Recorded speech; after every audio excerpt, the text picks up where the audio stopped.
They were able to see every inch of Suaping, inside and out. They could even find the Ashura force that he hid inside of him.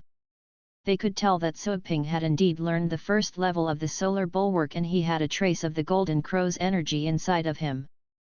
The Golden Crow sitting on the right that sounded short-tempered and majestic asked Daixing, you said you couldn't kill him, right? As soon as the Golden Crow started to talk, Suaping felt some killing intent. That Golden Crow meant to harm him. The inevitable is going to happen. Suaping exclaimed to himself. His only hope was the system. Daixing answered the elder's question. Yes. Not only this guy, I couldn't kill those petty beasts, either. Elders, you can try and find out. Sure thing. The Golden Crow was about to strike Suaping when the chief elder shook its head. Don't do that. This human man is related to that Heaven Master who once helped our race. We cannot harm the Heaven Master's descendant. The Golden Crow on the right had to stop.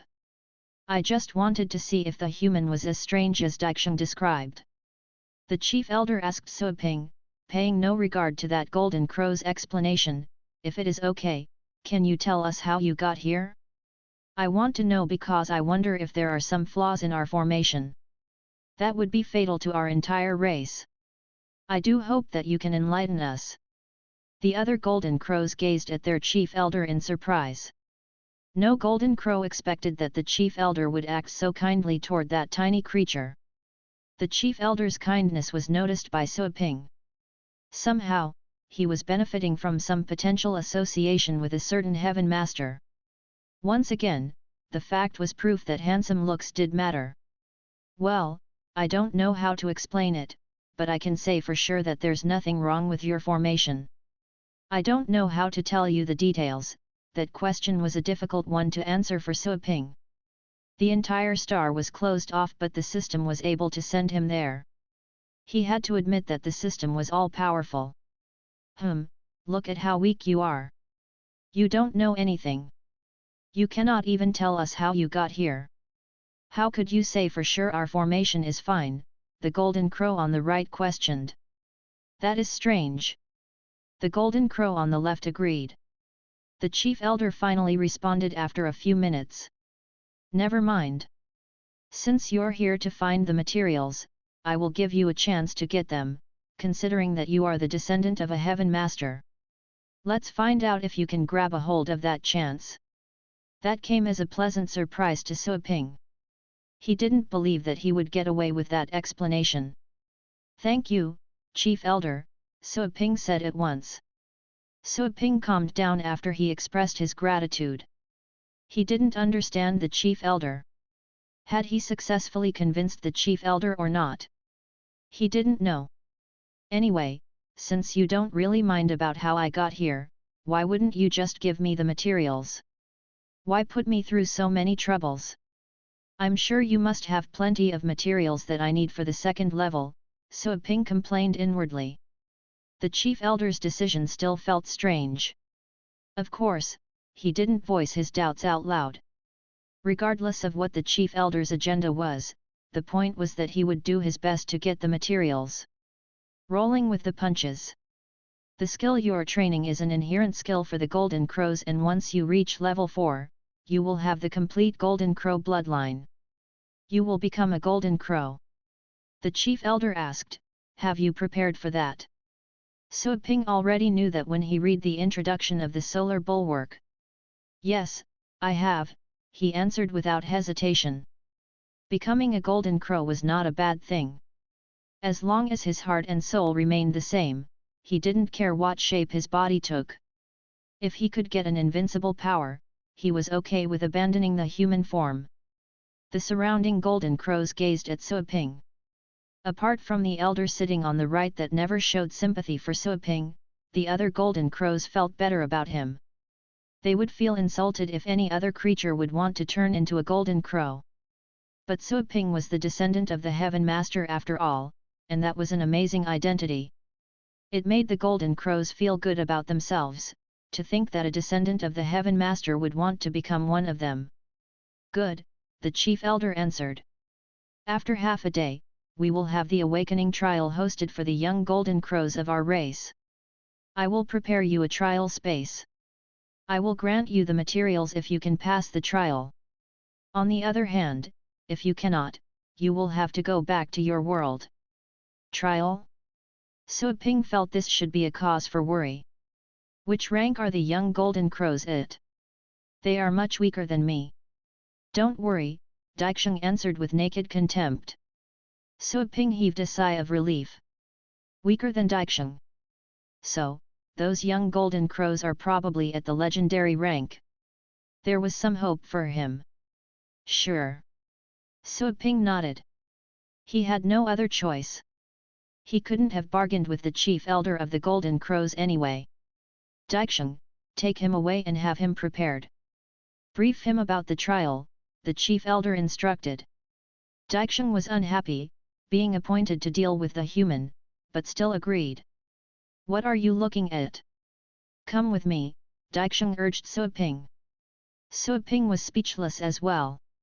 He would rather have another tour guide assigned to him, but he didn't want extra trouble, so he gave up on that idea. You have a chance for the Golden Crow's trial. How lucky, the system told Suo Ping. Suo Ping raised his eyebrows. You know about this trial? Of course. There's nothing that I don't know about the universe. The system sounded very proud of itself. Suo Ping sneered. You know because you snoop around. Piss off. You piss off. You piss off. Piss off. The two continued that conversation for a bit as Suo Ping flew down the twig with Daixing. As soon as Suo Ping went away with Daixing, the elder sitting on the right blurted out the question, Brother, why did you decide to keep that human alive? The chief elder didn't seem to be offended after being questioned for that decision. The chief elder gazed at the tiny human flying across the leaves and answered, First of all, the human is the descendant of the Heaven Master who once helped us. If the Heaven Master knew that we were treating his descendant with a hostile mind, what do you think he would think of us? The world outside is not peaceful. I'd rather have one more ally than an enemy.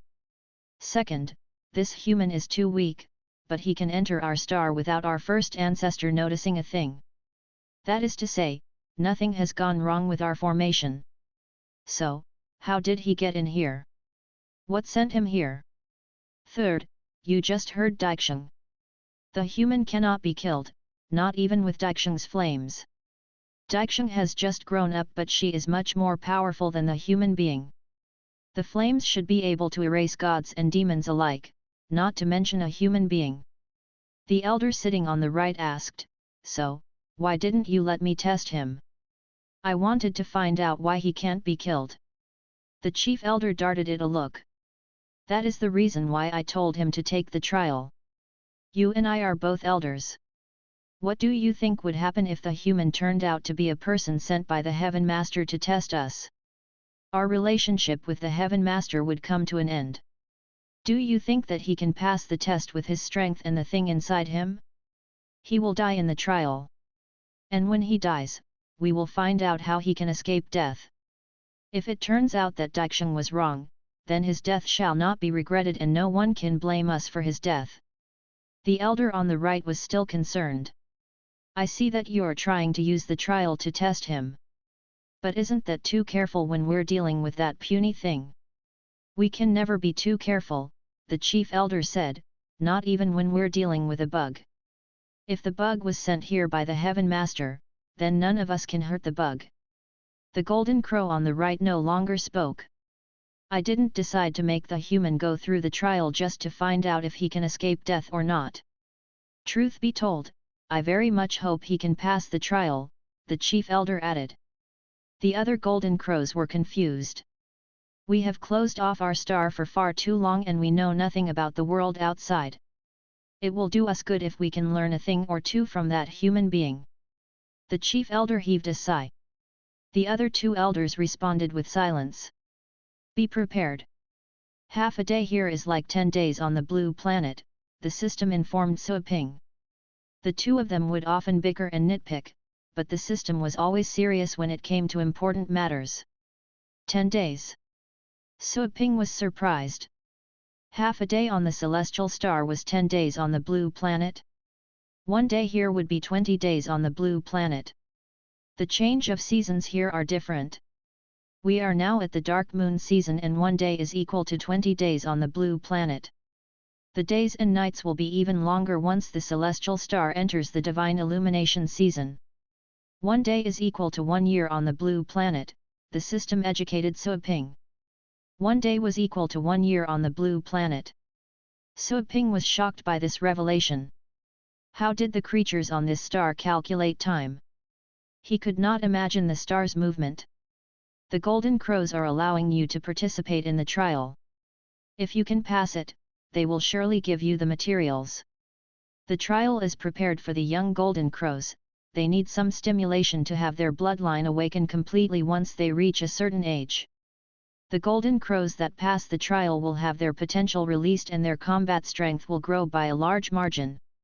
If you aspire to make progress, the trials are going to be a good chance for you, the system added.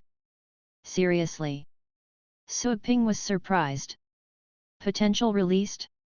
Combat strength increased? That was something he was in dire need of. Is the trial difficult? Suoping asked. He was very interested. Of course. You won't pass it, considering your current strength, the system revealed the cruel fact. Suoping was speechless. He knew better than anyone else what he was capable of. But hearing it from the system was still a blow to his confidence. Suoping asked, "At least I have some hope, right? If I didn't, you wouldn't have told me all those things." The system remained silent for 2 seconds. "You are not so stupid after all. There are some ways, but they are quite hard. Anyway, learn about the trial from that golden crow with Emperor-level bloodline." Emperor-level bloodline. That was a new word he had learned from the system. There were different levels for bloodlines? Suoping came back to his senses. He saw that his battle pets were having a hard time in the golden cubes. "Can you let go of my friends? I want them to come back to me." Daixing rolled its eyes. So troublesome. Even so, Daixing did move the golden cubes toward Suoping and then all the golden cubes merged into one large golden cube. He sent his pets back to the contract space as soon they were next to him. If anything happened, he could choose to revive at a random spot and get away from that place. He learned from the system that the trial could be beneficial for him. The golden crows didn't try to get to the bottom of his background and allowed him to participate in the trial. He wondered what the chief elder was thinking about. That chief elder must have lived longer than he could imagine. It wasn't a creature that Suoping could understand. They were. Daixing was surprised when Suoping stored away his battle pets. "What is that space? You shouldn't be able to open up a space like that." Daixing could not believe that. It could not even do that. Suoping was surprised by Daixing's surprise. "That's a contract space. You haven't seen one before." Contract space. It was clearly a first for Daixing to hear the term. Suoping had an idea and he verified it with the system. "Do golden crows not know about battle pets and summoning?" The system answered after some hesitation, "The golden crows have sealed the star for years, it's not surprising that they are unaware of it. The pet system came into being after they closed the star and they haven't seen it." Suoping was speechless. Hey! The golden crows indeed were ignorant in this regard. Daixing was still perplexed.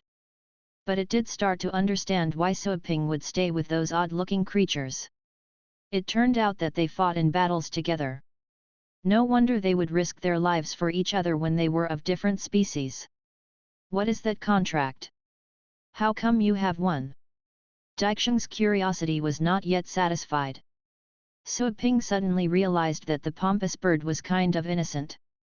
He could not help but develop an urge to trick it into leaving with him. But he gave up on that idea as soon as he remembered the crow's rank. His mind would explode if he were to sign a contract with the golden crow. "I wish I was at the fate state." Sadly, Suoping thought to himself. His blood boiled with the mere thought of tricking a golden crow into leaving with him.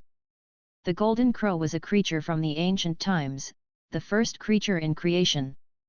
If he could get one as his battle pet, he would almost be invincible among others of his rank. That is a strength that everyone can have. They use themselves as the media and sign contracts with different creatures to become partners in battles. So Ping tried to simplify the explanation because he himself wasn't quite able to explain it. The bird might not understand it if he spoke in complicated terms. Everyone can have it. Do you mean all humans can do that? Daixing was amazed. So, the lives that you sign contracts with must obey you. Daixing seemed alerted. So Ping had realized that his prior idea was only wishful thinking. The golden crow didn't understand what the contract meant, but it wasn't a silly bird. Basically, yes, So Ping said. Daixing immediately placed some distance between itself and So Ping.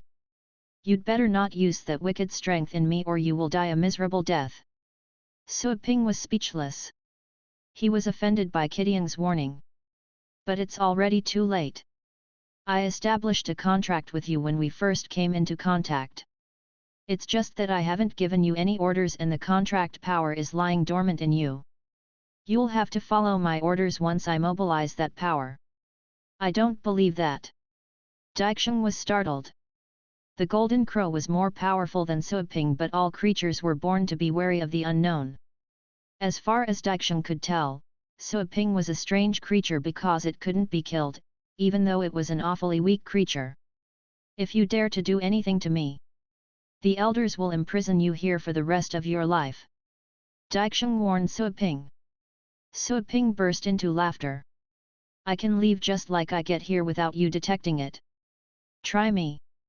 I will find out. Daixing stopped. It was going to fly back to the elders. So Ping was startled, since Daixing was actually getting serious. All right, I was just messing with you. If I had cast some curse on you, the elders would have noticed right away. Okay, stop wasting my time. Tell me about the trial so I can get ready. Daixing gazed at him with some doubts in its eyes, but it was less angry. Well, So Ping was right. The informed and experienced elders would have found out if he had done something. Also, while they were far from where the elders were perching, Daixing knew that the elders were still able to monitor their movement and hear their conversation. Since the elders didn't react and issued a warning, it was most likely that the human was joking. Mean human. Daixing found So Ping's smile even more repulsive. You will never be able to pass the trial. It is the rite of passage for us crows. Even the worst of us is hundreds of times better than you are. Daixing sneered. So Ping was not surprised since he had learned from the system about the trial's difficulty. Whether I can pass or not is none of your business. Tell me about it, maybe I will do it. What a slap on your face would that be if I can pass it? Fat chance. Daixing answered with resolution. So Ping was riled up by Daixing's confidence. Really? How about we make a bet? A bet? Yes, if I don't pass the test, I'll comply with one of your demands. Anything you tell me to do. But, if I can pass the trial, you'll do something I say, So Ping taunted. Daixing understood the concept of bet at once. It was about to say yes when it heard a voice in its mind, Qiang behave. It was the chief elder. Daixing looked back. The elders were still gazing at them. Even though they had flown away from the twig, the elders could still see them and hear them. Daixing was not the least surprised. Chief elder, the human won't pass the trial. Daixing answered in its mind. This human is strange and he is a descendant of the Heaven Master. He may have some skills that have escaped our understanding, for example, the one that makes him unkillable, the chief elder said slowly.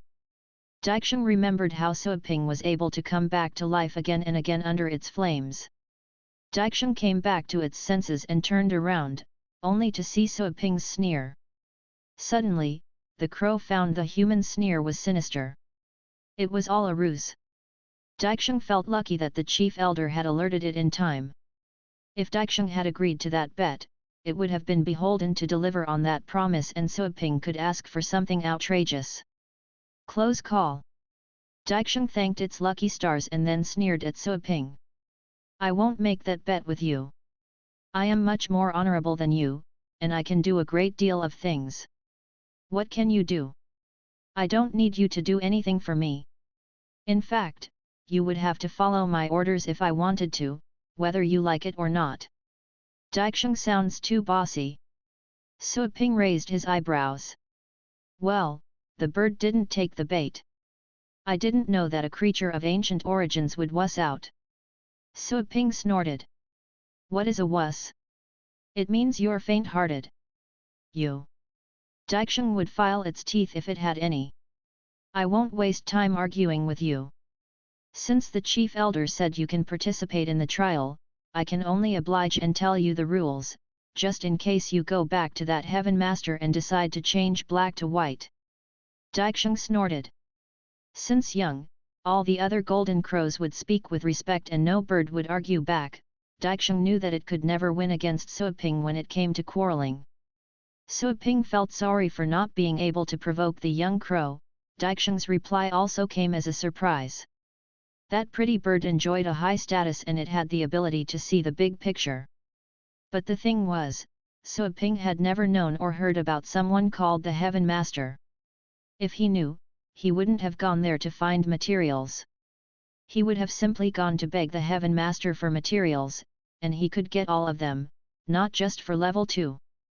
Fine, Suiping agreed. There are 3 locations for the trial. Your strength, spirit, and skill will be tested. Daixing explained, strength would be the first to be tested. Your strength has to meet the standard in the trial space, or you will be ousted. The test on spirit is also a test of your willpower. Strength alone cannot carry you long enough.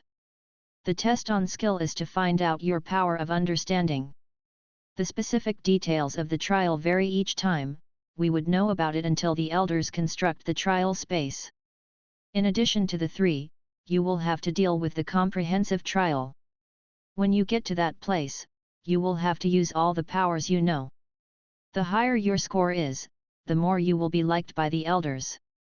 Daixing suddenly added a touch of pride in the following remark: the ones that can get the highest score will be qualified to try for the Royal Guard. Once they pass the test, they would become members of the reserve. They will have a chance to stay with me to protect me and admire my good looks. Suiping was speechless. Daixing had sounded dead serious at first, but then it all turned into a joke. And yet, he could tell that Daixing didn't think it was a joke. That made things even funnier. He had never seen a bird that shameless. It seemed that arrogance was a trait which had existed since the beginning of life. What's that look in your eyes?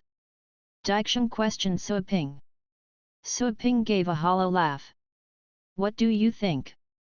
But he didn't say anything. His laugh said more than his words. So, you're saying that you have a high status? Are you of the noble family lording over all of the golden crows? Suiping asked. He could tell from the elder's attitude that the uppity bird was an important one. Also, the system did say something about an emperor-level bloodline. That wasn't a common bird. Daixing didn't say anything else. Its snort conveyed more than words did. Daixing flew forward and said to Suiping, you will be the first to be expelled in the comprehensive test. You should know now that it is a great honor for you to be able to talk to me this close and for such a long time. Suiping produced a forced smile. So, that's what this conversation was about. The trial will start in half a day. Think about it. Do not bring insult to your Heaven Master, Daixing said. The implied meaning was that he would never pass the test. Suiping was not in the mood to argue. He was certain that the trial would be difficult for him. That would have to be the trial with the highest level he had ever experienced. The trial to get the old Dragon King's legacy was insignificant compared to that one. The Golden Crows were the earliest lives in creation. If the trial was difficult for them, it would be more than difficult for other races. Suiping believed that his talent was above that of humans. After all, few titled battle pet warriors could fight against a fate state creature. Still, he was nothing when compared to the golden crows, he was nothing. I merely have 10 days and I cannot go anywhere else. I won't be able to gain more strength, no matter what I do. That is, unless I get the materials for the second level of the solar bulwark. Suoping pondered. Previously, he would find a cultivation site and use the harsh environment to tap into his potential as a way of training, and the repeated deaths made him stronger. Even so, as time moved on, the effect of such training began to diminish. After all, it was just a primitive approach. That was not an option for him at the moment. All of a sudden, Suoping realized he could not find a way to develop in 10 days. He had been relying on outside help and the cultivation sites. He had to rely on himself. Suoping realized that he had never gained strength by himself, ever since he got the system. He had been relying on the system to better himself. But that time, he was all that he had. Suoping sat in the golden cube, contemplating. Daixing did not disturb Suoping, it was flying toward a seemingly far-off twig. That twig was not that far away for the elders, but it still took Daixing a dozen minutes to arrive. The rest of the younger golden crows would have traveled for days so that they could reach that twig. I have to rely on myself, Suoping murmured. He took a deep breath to calm himself and deal with his anxiety. Cultivation was the only thing possible for him. Speaking of cultivation, Suoping thought of the many people's voices which belonged to the conversations he had with Joanna's subordinates in the demigod burial. Those subordinates were all at the fate state or even the star rank. Their conversations were sometimes inspiring for him. Strength needs to be accumulated, willpower needs to be toughened, skills need to be learned. Suoping closed his eyes. Soon, he decided that he would have to focus on skills. As of that moment, the only way for him to make progress was to learn a new skill. Still, that was the most difficult way to go. He needed to stay calm in order to think straight. First, he went through the skills he had mastered. He had learned the elementary rules of thunder and flames. As for the other elements, he didn't even reach the elementary level yet. Those were more like skills for trainers, but he could use them in battles as well. He had learned the Sin Cutter from Dust and he had gotten the Fist of Exorcist from the system. He had other combat skills such as the Sword of Blood and Demon Possession which he had taught to Tang Ruin. He had skills to assist his battle pets, like the augmentation skills and killing intent that could inspire the battle pets. He had another special thing, the force field. Suoping heard Daixing's voice in his mind while going through the list. We're here. You'll stay here for half a day.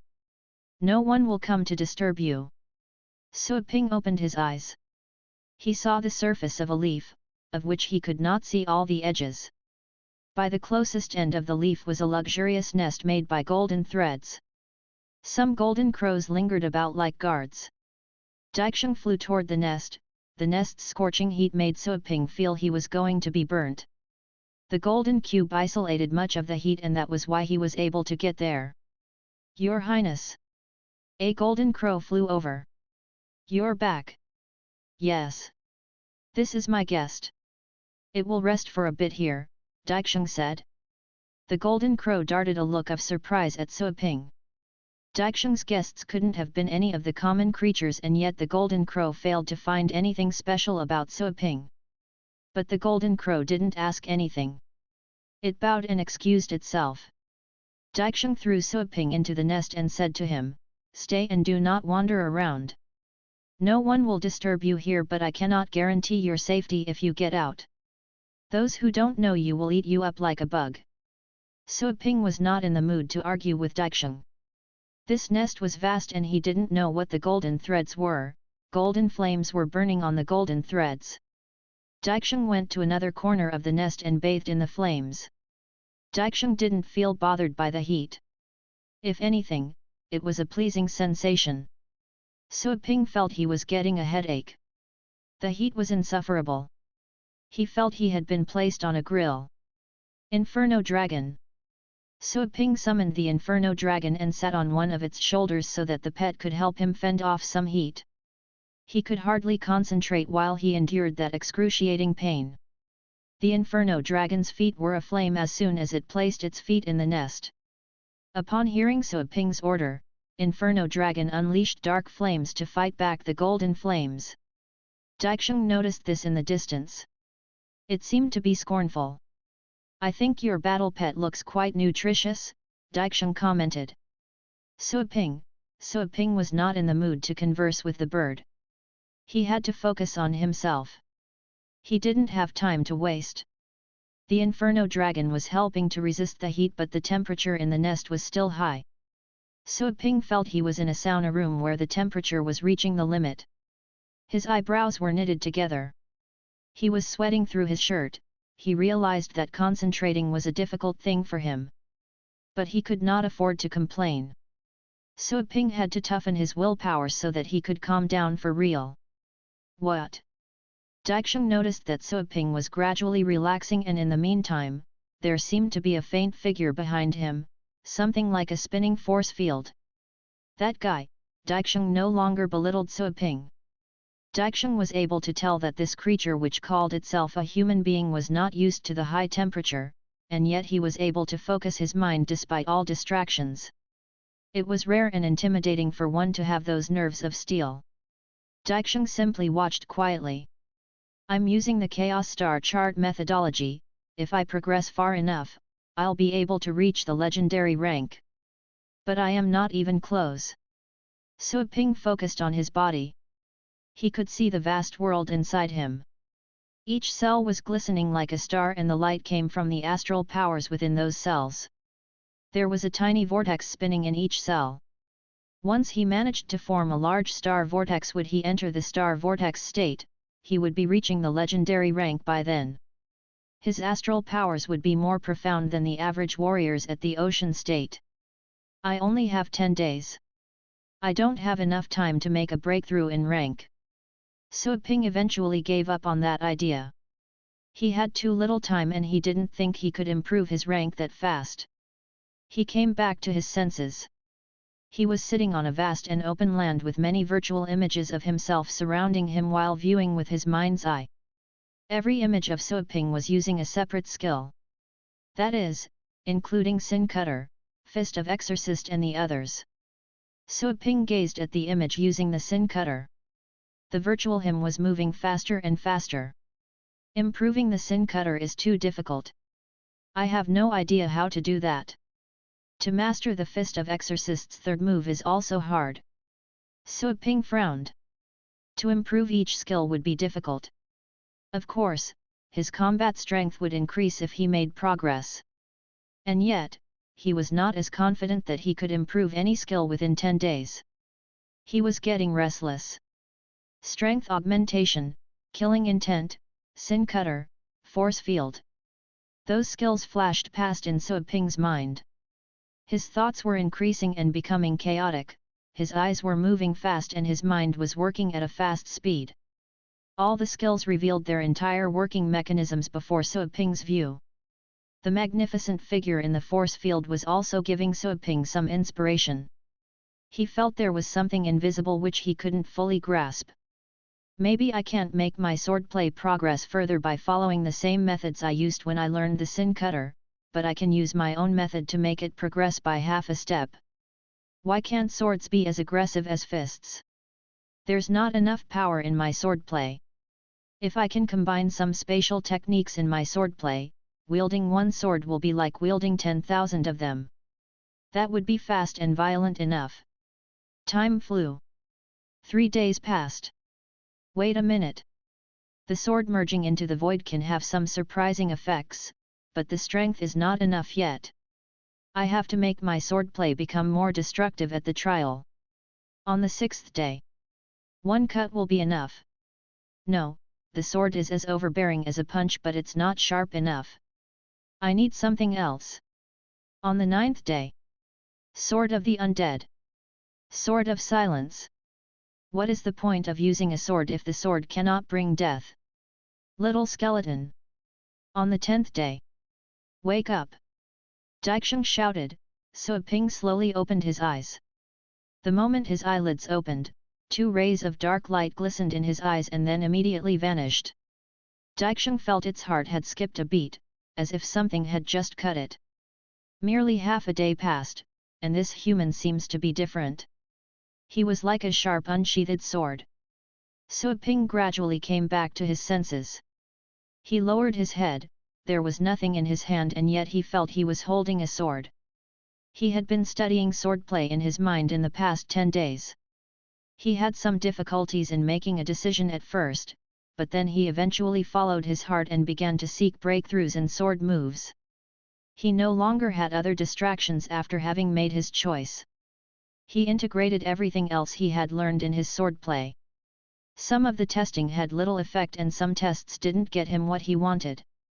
But 10 days had already passed, Suoping felt he needed more time. He had never been so concentrated on anything else before.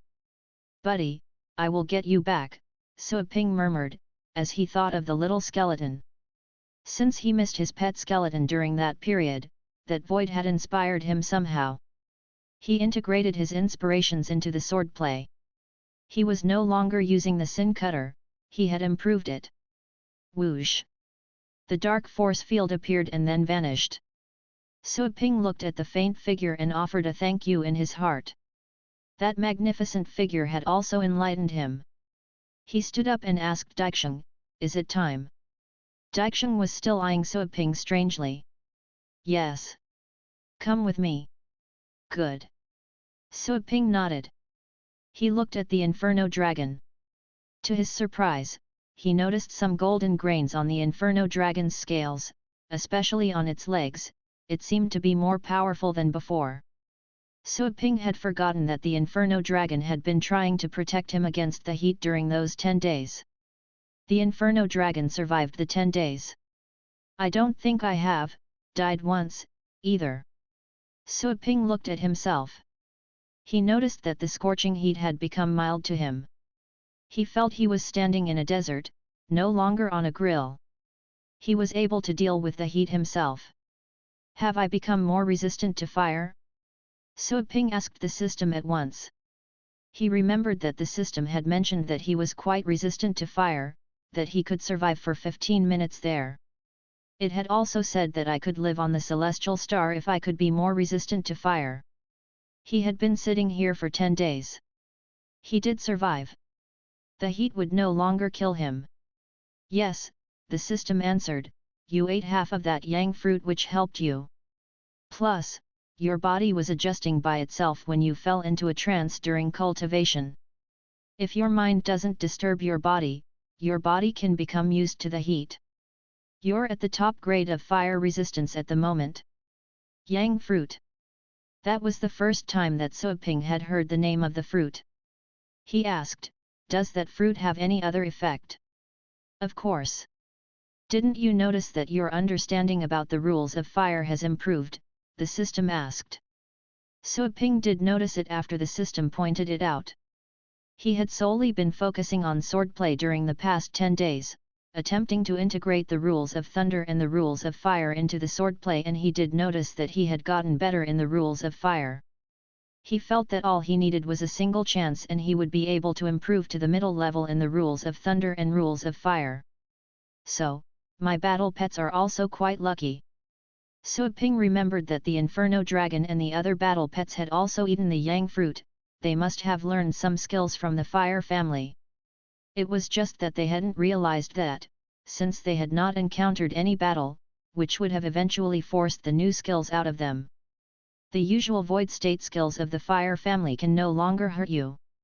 The fire skills of those at the fate state can hurt you, but the damage will be minimal.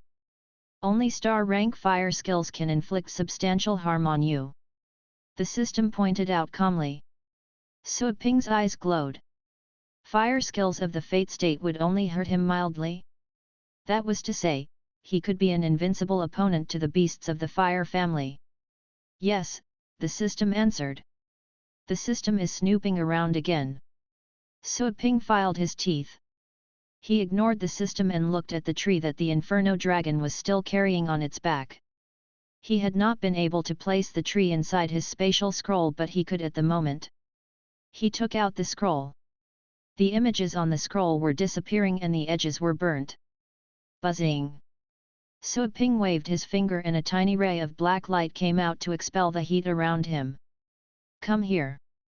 Suoping pulled the tree into the scroll and stored the scroll as fast as he could. Daixing shook its head. Suoping was so much weaker, he couldn't have used that power. That had to be an illusion. Let's go. Daixing flew out of its nest and dragged Suoping along. The proud crow took Suoping to the gathering place for the trial. Suoping stood in the golden cube, which was no longer unbreakable for him. He felt that he could, when exerting his full strength, break the golden cube. But he didn't have to do that. He stood in the golden cube with his hands crossed behind his back and looked around, then at the ancient tree and its leaves. He was certain that if he were to pick 100 leaves from the tree, the leaves themselves would be large enough to cover up the entire blue planet. But for the ancient tree, losing 100 leaves was nothing. Vast and boundless. Suoping felt that even his mind had been broadened. What a miraculous feeling! That human, 3 golden crows were sitting on a twig. It was as if their sight could see through the whole universe and time, the past and the future. One could hardly look into their eyes. At the moment, the chief elder looked through the clouds and leaves and saw that wisp of dark light disappearing from Suoping's fingertips. He's not so bad after all, the chief elder nodded. Its eyes were glistening. Are they all here for the trial? Suoping asked. Daixing took him out of its nest and flew past many leaves that were as large as 10 base cities. Suoping gradually began to see more and more golden crows gathering. All those golden crows were as large as aircraft carriers, much larger than beast kings found on the blue planet. There were much larger crows surrounding the relatively smaller golden crows. The two groups were traveling to climb further up the tree. Suoping realized that those had to be the golden crows that had prepared for the trial. Daixing looked at the golden crows and threatened Suoping, yes. All of them are your opponents. I will make sure they do their worst and crush you without mercy. Suoping raised his eyebrows. So, the many bullying the few? Not really. We don't need to rely on a large group to crush you. Daixing snorted. Suoping was not in the mood to argue, he only gazed at the grand view. More and more golden crows of various sizes were approaching the ancient tree. It was as if many rays of glistening light were reaching the ancient tree. Even the young golden crows were at the legendary rank, not to mention the adult golden crows. Being an ancient race, golden crows were indeed threatening. The trial, for the little skeleton's sake, he had to get through the trial. Under the tree crown, the elders were on a twig, while perched on the surrounding leaves were countless golden crows. All the crows perched on the twigs had some high status, the general public could only fly around followed by their kids. Of course, those kids were Suoping's intimidating opponents. Daixing took Suoping to the twig the elders were sitting on. Daixing's appearance startled many golden crows. They made way for her and greeted her with respect. The other golden crows were interested in Suoping, since it had been dragged there by Daixing. That was the first time they had seen such a strange thing. Is that Her Royal Highness's snack? A golden crow in its infancy asked a larger one, Mother, what is that thing? I don't think it looks tasty. A massive golden crow poked its kid's head with the tip of its wing. Be quiet and listen to the elders. I'll break your third leg if you can't pass the trial this time. The chief elder looked down at the golden crows from a height. It didn't say a thing to Daixing and Suoping. The chief elder announced when all the golden crows had arrived, the awakening trial begins now. All participants, please come forward and gather in front of me. The chief elder's sonorous voice was heard across half of the ancient tree. The golden crows were awed by that voice. Some adult golden crows bowed to show their respect. Once the elder finished, they urged their kids to go in case they would be left out of the trial. Suoping felt that the sight was just like the time when human parents were sending their kids to school. All of a sudden, he felt those golden crows were not so distant from him after all. They weren't just merciless ancient creatures, they were living creatures with hearts. Whoosh! Whoosh! The golden crows flew and approached the chief elder.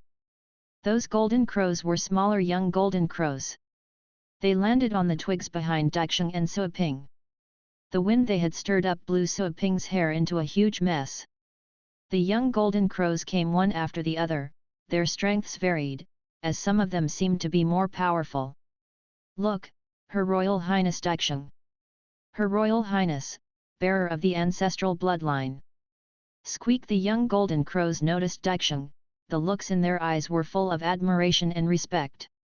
Some golden crows were stepping aside, afraid to look at Daixing. The He family! The Qiang family! Daixing glanced over at the young golden crows. There wasn't a whiff of admiration as it looked down on all of them, just like a queen picking a dress. Suoping remembered that Daixing had told him the golden crow that aced the trial would potentially become part of the royal crow's private guard. All of a sudden, he felt sorry for those magnificent, young golden crows. Daixing said to Suoping all of a sudden, if you can manage to reach the last round, which is the comprehensive trial, you'd better hope you don't meet any of them or you'll end up in trouble. Suoping raised his eyebrows. Was that a warning? Still, it sounded more like a taunt. That guy is from the He family, it can easily win first place and join the reserve of my guard. Daixing raised its chin toward a certain direction. Suoping turned around, confused. All the golden crows looked alike. Which one is Daixing talking about? You can't find it.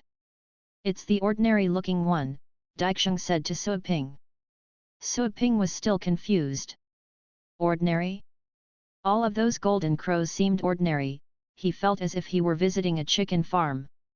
Well, he wished he were in a chicken farm because he could tell the differences from the chicken's feathers, but those golden crows.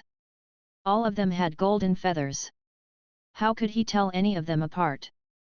That one is from the Qiang family. You want to stay away from it as well, Daixing said again. That golden crow felt Daixing's look and immediately wore a respectful face, the others around it did the same thing. Each and every one of them was thinking Her Royal Highness Daixing was looking specifically at themselves. Interesting. Suoping glanced over. The young golden crows were lowering their heads as if they were feeling shy. Well, well. Suoping curled his lips. He could tell that Daixing was cautioning him kindly, although he was completely clueless as to why Daixing would do that. But, that was of no help. I'm bird blind, Suoping said to Daixing. Daixing was perplexed. Suoping decided not to explain. He didn't think a golden crow would enjoy being referred to as a bird. The space in front of the chief elder suddenly began to ripple as an opening appeared. Inside there was a venue with towering stone columns which had carvings of golden crows. Suoping also saw a bridge made of clouds. Across the bridge was a small venue, but you could also see a bottomless pit by the edge. There were boulders lying around. Go ahead, kids, the chief elder said. All the golden crows were excited. The young golden crows squeaked and chattered. Suddenly, Suoping felt his ears were going to bleed. Next, he heard the wind and the flapping wings. The golden crows flew toward the swirl in the air. Whoosh, whoosh, whoosh. The countless golden crows vanished as they entered the trial venue. Although young, the golden crows were majestic, Suoping could see nothing but the rays of golden light. He was amazed.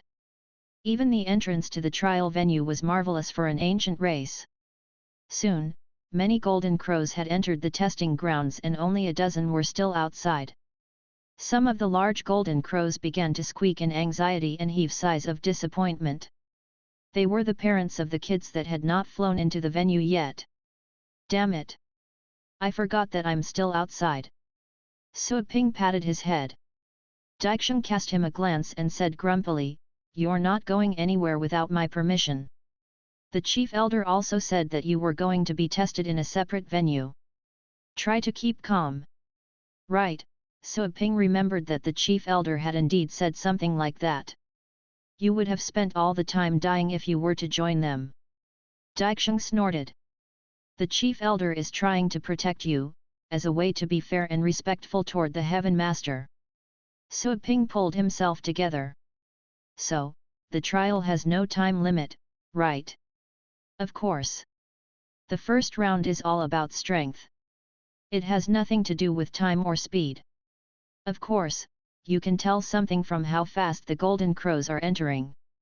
The strong ones are fast and the weak ones. Daixing left that last part unsaid. So Ping was relieved. He saw that the golden crows were flying toward the boulders. Some boulders were even several times larger than the golden crows. So Ping suddenly saw how a golden crow grabbed a boulder of its own size and began to fly away. But the task seemed to be strenuous. Even so, the feathered onlookers seemed to be amazed. What is that about? So Ping asked Daixing. Daixing explained with pride, I told you that the first round has to do with strength. Of course, we're going to see who is stronger. The one able to pick up the biggest boulder and fly to the other side will have the best score. If two carry boulders of the same size, we'll choose depending on which one flies faster. So Ping widened his eyes in disbelief. Is that it? That's too primitive. The ancient race should do better than this. Human. It was the chief elder. To be fair, I'll be opening a venue for you alone. You must have seen how the trial is done. You may go now. Another swirl gradually came into being next to the one that the golden crows were in. The venue inside the new swirl was much smaller. The onlookers gazed at the chief elder in surprise and then cast their gazes on So Ping, who stayed behind Daixing. The only foreign creature present was So Ping. Thank you, chief elder, So Ping said. The chief elder claimed that it was being fair, but it was only doing so for the sake of the Heaven Master. Even so, So Ping was grateful for the consideration. Go ahead, Daixing said. It looked away from So Ping as if not caring at all.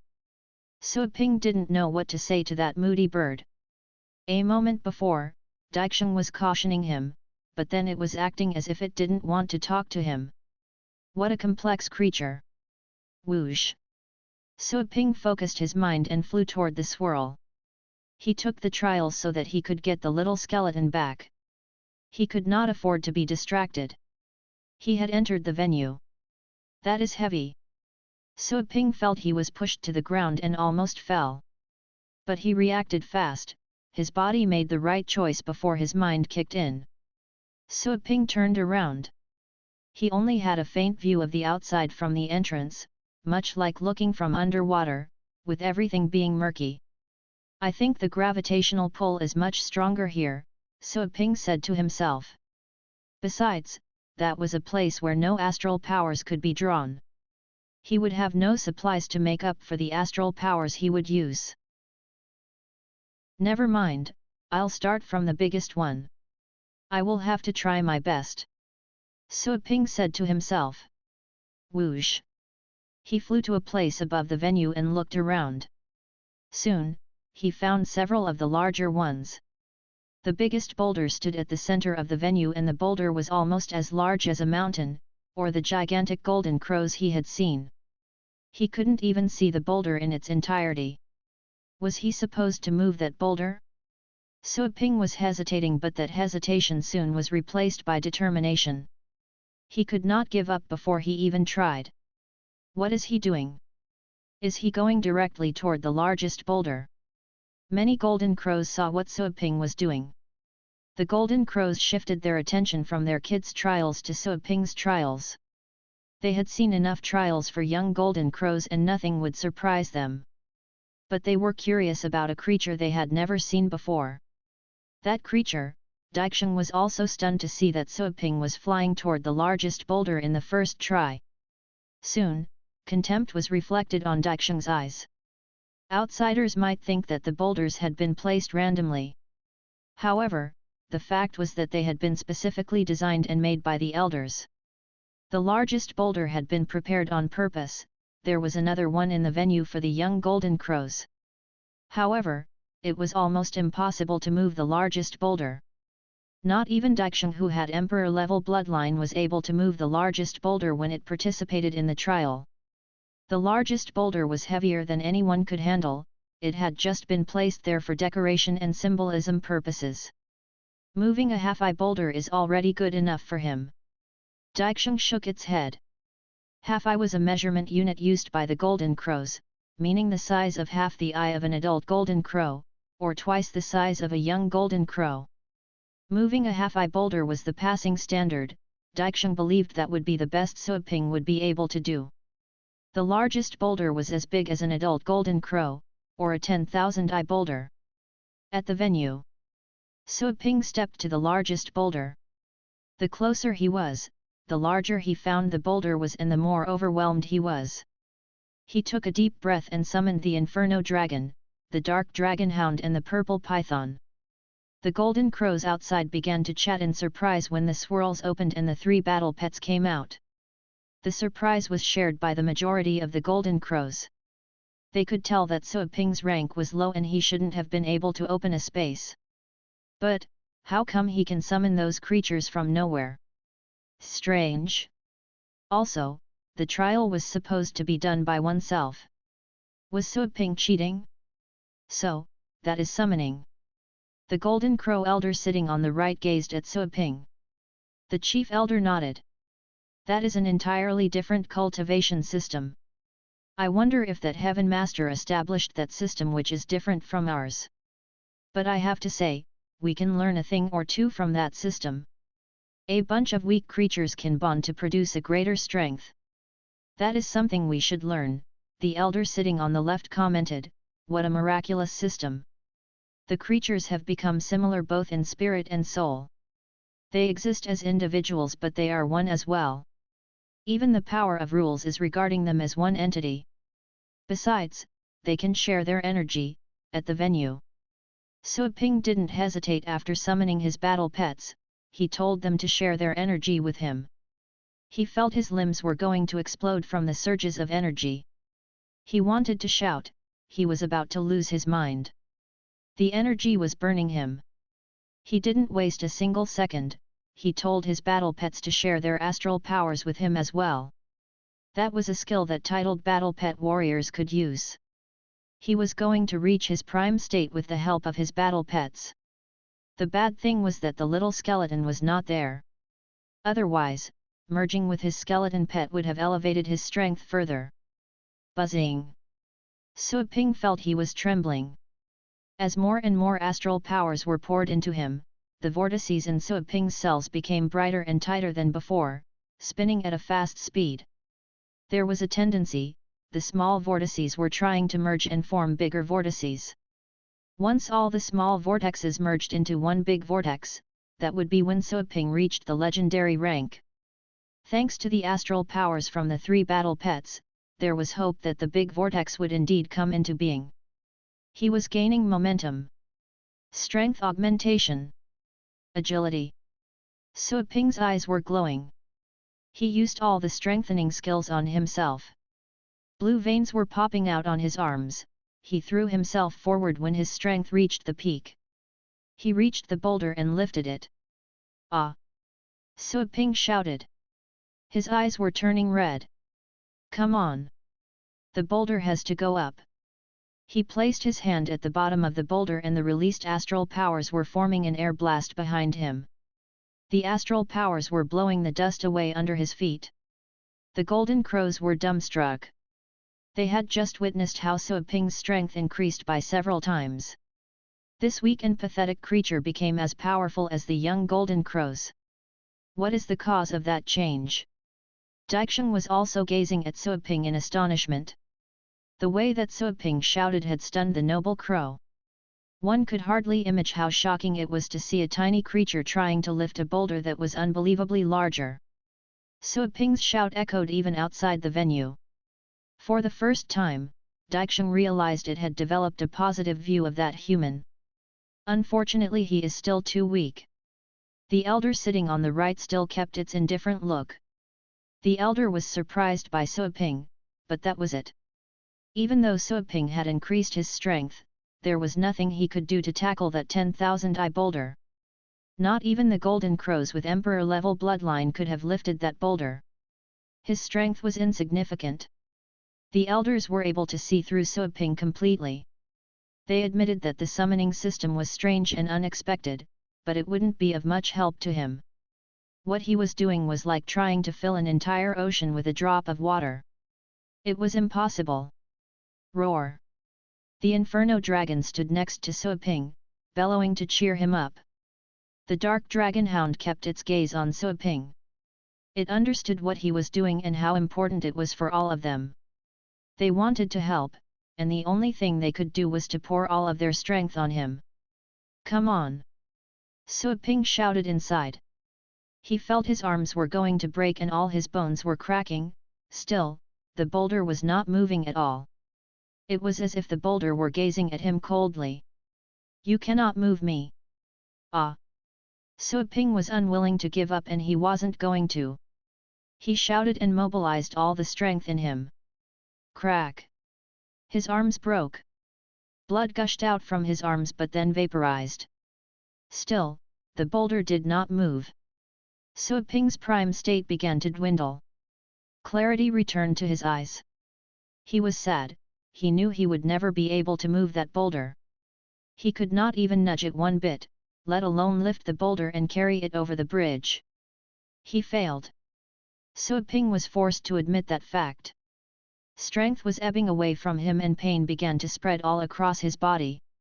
His arms were bleeding and so were his belly and neck. He was going to collapse. He failed. Why am I not surprised? I told you that the human could not do it, no matter how loudly he can shout. That is a 10,000-eye boulder. Not even the direct descendant of our first ancestor can lift that boulder. Touché! The golden crows were not surprised by Suoping's failure in the slightest. That boulder was the largest boulder, even for the golden crows. Not even the golden crows with emperor-level bloodline can move it, let alone this puny creature. He failed. Daixing gazed at Suoping. And yet, there was neither contempt nor mockery in Daixing's eyes this time. Rather, Daixing felt worried. The elder sitting on the right snorted but said nothing. In the meantime, back at the venue, Suoping had turned ghastly pale after that failed attempt. He had overexerted himself. He looked at the Inferno Dragon and the other battle pets. He lifted his arm without saying a word. PFF. He poked his throat with his fingers. He killed himself. The golden crows could not believe it. They could tell the move was fatal. The three elders were just as dumbstruck as the rest of the golden crows. Revival on the spot. Suoping disappeared, then returned within 1 second. That? No. The Evercalm elders were reacting violently. Revival. Traveling back in time. The three elders looked at each other. The golden crow sitting on the left said with a solemn tone, that is not because of rules, or time alone. It's not a dummy or a projection, either. The chief elder narrowed its eyes as it gazed at Suoping who had just returned to life. The chief elder was not just stunned, but scared. The elders were reacting even more violently than the other golden crows because they could not understand how Suoping had been revived. His revival could not be explained by any of the theories they knew. Nothing happened, and then he came back to life. The flow of time and the rules didn't change. Suoping couldn't have been revived. And yet, there he was. That human, is not a common one, the chief elder kept its voice low, as if fearing that something would hear it, or it was merely whispering to itself. It meant something else by saying not common. The other two elders heard that implied meaning. Is a heaven master controlling this human? If so, that heaven master might be looking at them, the golden crows, via some special means. The elders were frightened. The formation they had used to close their star had been set up by their first ancestors. Not even a heaven master could break in. The first ancestor is sleeping. Has something gone wrong with the formation? Or, is there someone even more intimidating than the heaven master? The elders found it scary to even think about it. Their confusion deepened. Why would a human man supported by a heaven master travel such a long distance to our star? Just to look for materials needed for the second level of the solar bulwark? The heaven master could have provided those materials easily. Did this human have to come here? The elders could not find the reason and their looks became grave. At the venue. After Suoping's revival, he once again returned to his prime state, full of strength. There was no supply of astral powers in that place, but he could revive. That was why he was confident to try and move the boulders. I need your help, Suoping said to the Inferno Dragon and his other battle pets. The Inferno Dragon, the Dark Dragon Hound and the Purple Python understood what he was asking of them. They saw Suoping's determination. The Inferno Dragon clenched its teeth. It turned around and flames burst out from its body. The Inferno Dragon had shared its energy with Suoping, but he needed more. I'll give you everything that you need. Roar. The Inferno Dragon opened its mouth. That roar seemed to have shocked the world. The flames were rising to the sky and the fuel was the Inferno Dragon itself. Its bones were the wood and its blood oil. Behind the Inferno Dragon jumped out a virtual image of a purple blood dragon. The dragon was crying. The Inferno Dragon was burning itself so that it could squeeze out the last bit of its energy. The dragon's roar was astounding. The bond of the contract passed all the energy to Suoping. The vortices inside him began to spin, faster and faster. The vortices lit up and merged into bigger ones. Strength was coming back to him. Suoping looked into the Inferno Dragon's eyes through the flames. He knew he could bring its pet back to life since it was a cultivation site, but he was still moved by its sacrifice. Boom! Suoping ran to another boulder. That boulder was just a little bit smaller than the first one. Suoping placed his hands under the boulder and unleashed all of his strength. Come on! Suoping shouted. His voice echoed across the venue. His arms broke, his head bumped into the boulder due to the inertia, leaving it cracked and bleeding. And yet, the boulder had remained completely unmoving. It didn't even move an inch. The boulder would not give in, no matter how loudly Suoping shouted or how much strength he exerted. The boulder was like an eye of coldness looking down on that pathetic creature. He is too weak, the Golden Crow Elder on the right blinked. It could tell that Suoping was still too weak to move the boulder, even after using all those secret skills and the astral powers from his battle pets. Daixing stared at Suoping silently. He failed again. That was not unexpected, but somehow, Daixing didn't feel delighted. That creature was an ugly thing that it never thought highly of. Hey, he's biting off more than he can chew. I cannot believe he's trying to move the 8,000-eye boulder. Stupid thing. Any one of us able to lift 100-eye boulder is considered stunning. I cannot believe that creature is going for the 1,000-eye boulders. Many gigantic golden crows laughed out loud while observing from the nearby twigs and leaves. They didn't even try to conceal their contempt. Bang! Having failed a second time, Suoping smashed his head against the boulder once more. Blood gushed out. His head was completely cracked and he died on the spot. The next second, he reappeared on that very spot, which had left the 3 Golden Crow Elders in a grave mood. The other Golden Crows that were laughing at Suoping stopped their mocking, while being surprised and confused. The first revival had already taken them aback. They could not comprehend something like that. Again? Having returned to life again, Suoping looked away from that boulder and ran toward the next boulder he saw. He forgot to ask about the passing standard, so he had to try the boulders one by one. From the largest to the smallest one. Each time, he would try his best. If he had picked a small boulder in the first try and carried it over the bridge but was considered to have failed the test because the boulder was not large enough, he would regret his choice for the rest of his life. Roar! The Golden Crows heard the sonorous roar again. Amid the stares, the young human burned his energy and began his third try. Failure. Revival. The fourth boulder. Failure once more. Revival again. The fifth boulder. He died again and again, and then revived again and again. He shouted and shouted. He would call forth all his energy with every effort. His determination and perseverance had made the golden crows ignore his weird revivals. They were touched by So Ping's tough spirit. That creature, which was as small as a bug, had thoroughly shocked them. That creature, the three golden crow elders looked in speechless astonishment. They had failed to see how So Ping had revived the first time. They then failed to see it for the second time, and then, the third, the fourth, and the fifth time. They simply couldn't understand what the theory supporting So Ping's revivals was.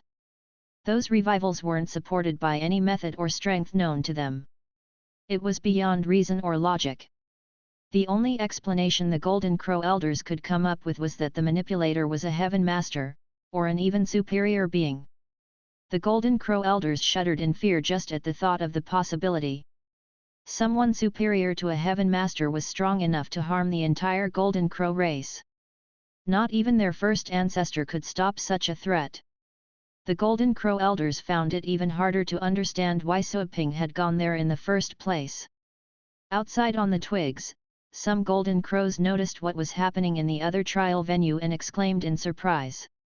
"Look, the one from the He family is challenging the 500-eye boulder. Oh my god, it chose to pick that boulder. That is almost frightening." Soon, more and more golden crows shifted their attention away from So Ping to the larger venue. There was a golden crow that was releasing wisps of golden energy which traveled to its three claws. The wisps of golden energy were wrapped around the boulder that was 5 times larger than the golden crow itself, and the boulder was picked up. The golden crow flapped its wings and the boulder gradually left the ground, as it was lifted into the air. The golden crow had successfully moved the 500-eye boulder. The golden crows on the twigs cheered with excitement. Not all of them belonged to the He family, but at the end of the day, that young golden crow was a child of the entire golden crow race. It was a good thing for the entire race to have a child so talented. Well done, Daixing also saw that. Daixing then witnessed how the golden crow from the He family was flying toward the cloud bridge, about to arrive at the bottomless pit by the edge. Daixing looked away after 2 seconds to look at what was happening in the small venue. There, a human was still trying to battle against the boulders.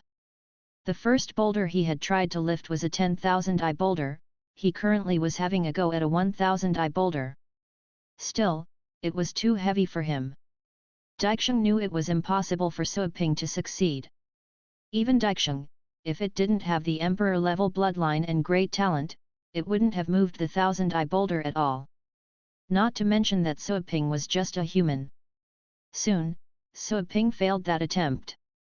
He had lost count of how many times he had failed. But he never stopped. He would only kill himself quickly so that he could move on to the next boulder of a smaller size.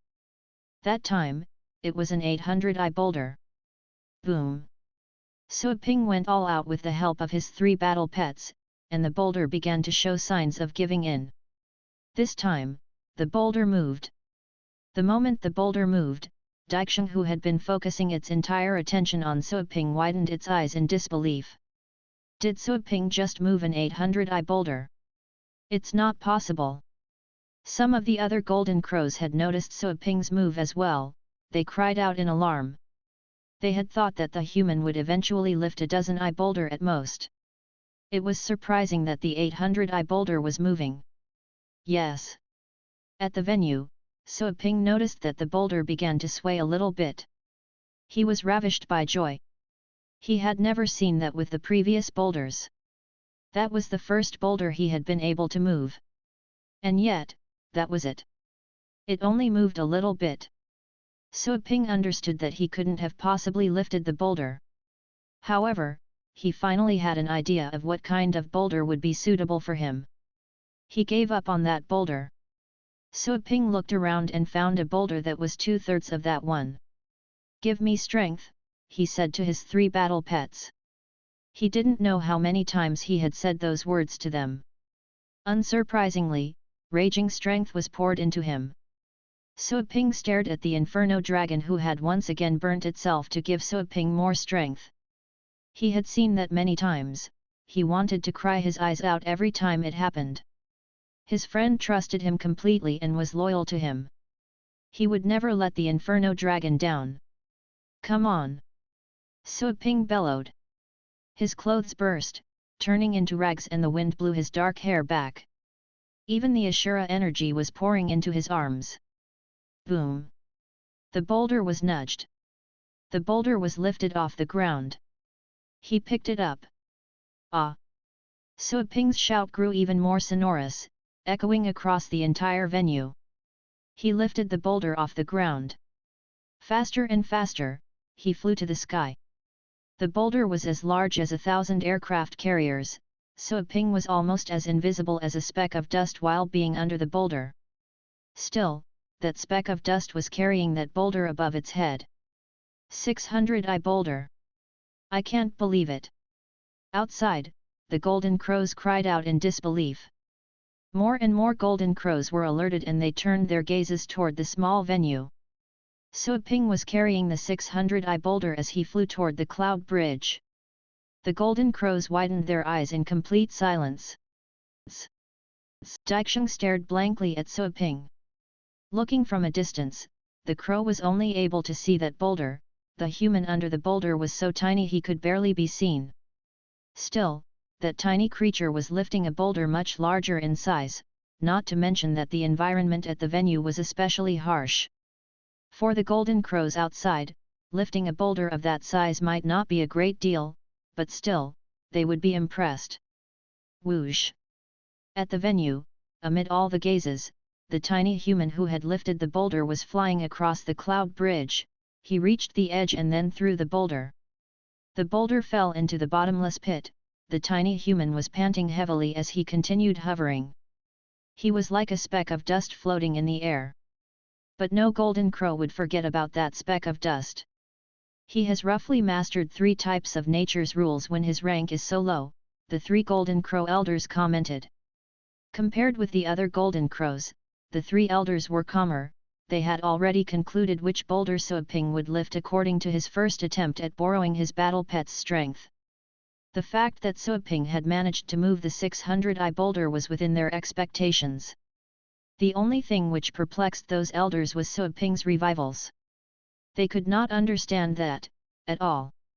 In the list of saviors of earth and heaven, this descendant of the Heaven Master can earn a place on the earth list, the chief elder said. No one could tell whether the chief elder was happy or not. The elder on the right nodded in agreement. You're right. But just barely making the cut. Having a place among the first million is good enough for him. It's so sad that only one can make that list. Of all the young golden crows of this generation, the elder on the left heaved a sigh of disappointment. The young golden crow's performances were subpar in its eyes. The He family kids are doing well. They can become our imperial guards, the elder on the right said.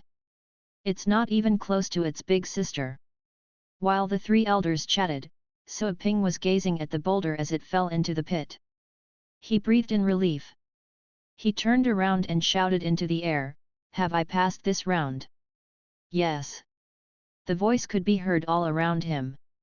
It was the chief elder. Suoping was glad. Good. I passed it. He didn't want much. He only aspired to get through the test and get the materials for the solar bulwark's 2nd level. Whoosh! Suoping suddenly felt how a wisp of energy enveloped him. Following that, his view changed.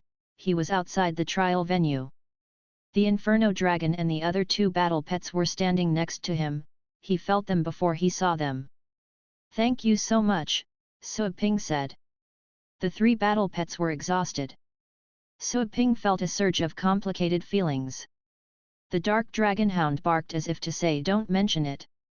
The Inferno Dragon snorted casually as if it had forgotten about the pain of burning its soul countless times.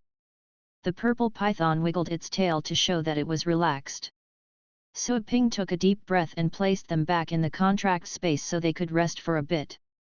Suoping turned around and looked into the larger venue. Many young golden crows in there were still moving the boulders to pass their trials. "Come here." It was Daixing's crisp voice. Suoping felt a swift move, and the next thing he saw was Daixing standing right in front of him. Daixing said nothing to Suoping. It was gazing at the other young golden crows. Suoping said nothing, either. He waited for the young golden crows to finish their trials. Suoping noticed that many of the participants were moving boulders that were much smaller than the one he had carried. Some of the boulders were just 1/100th of the boulder he picked. They're choosing such small boulders. Can they pass the trial? Suoping was compelled to ask. Daixing lowered its head. Of course. I'll have you know, those boulders are not small. They can pass the test as long as the boulder is above 10 eyes in size. Of course, that is the lowest standard. Suoping was dumbstruck. A 10-eye boulder was much smaller than the one he had chosen. So, I wasted all that strength for nothing? Suoping was speechless. He decided to ask and make sure about the testing standards from then onwards. Soon enough, the young golden crows finished their trials. There were several golden crows able to carry 400 or 500 eye boulders, and they caused a storm of cheering. The results were posted at the end of the trial. Ranking number 1 was the golden crow from the Jew family, which was considered to be one of the powerful branches of the golden crow race. The young golden crow, surprisingly, had outperformed the young golden crows from the He family and the Kyung family. It had successfully carried an 800-eye boulder. Ranking number 2 was Suoping, a 600-eye boulder. In third place was the young golden crow from the He family and the one from the Kyung family. Both carried 500-eye boulders. The other golden crows carried 400 or 300-eye boulders, and smaller ones in some cases. The young crows participating in the trial were stunned speechless. Ranking number 2 was a foreign creature that they couldn't even recognize. Such an unknown creature was supposed to be awfully weak. And he had carried a 600-eye boulder. The young golden crows found it hard to believe, so they didn't trust the results. Still, they were afraid to protest during such a grand occasion, where their parents and elders were present. The first round ended. The second round came right after.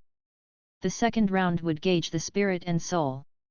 This time, the chief elder didn't create an individual venue for Suoping. The chief elder would act as personal examiner. As the second round kicked off, a dark black dragon tore through the void and appeared above the branches. That dark dragon was larger than anyone could see, and the scales were cast with iron. Each scale was as large as 10 aircraft carriers. The dragon was hovering in the sky, and that roar seemed to originate from ancient times. It was more shocking than any other dragon's roar Suoping had ever heard. A dragon! Suoping stared at the dark dragon blankly. Roar! The dark dragon roamed about in the sky and gradually curled up together. That pair of gigantic dragon eyes were fixed on all the young golden crows and Suoping. The dragon's mouth could eat up over 1,000 young golden crows in a single bite. When the dark dragon's look reached him, Suoping felt his brain receive a shock, and then his soul left his body. He couldn't even begin to describe that terror. Woo! Squeak! Many golden crows began to cry in fear behind Suoping, trying yet failing to brave the dark dragon's stares.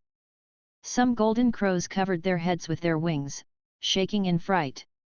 The young golden crows were terrified. That's the dark star dragon that is born in chaos and feeds on stars.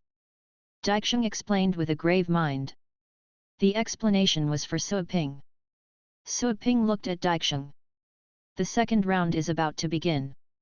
I hope you won't wet yourself. Daixing sounded indifferent.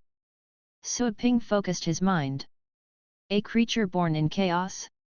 So, an ancient creature that was just like the golden crows. Squeak, you bald bird, you're making me scare your kids again. Aren't you afraid one day I'll get impatient and eat them up?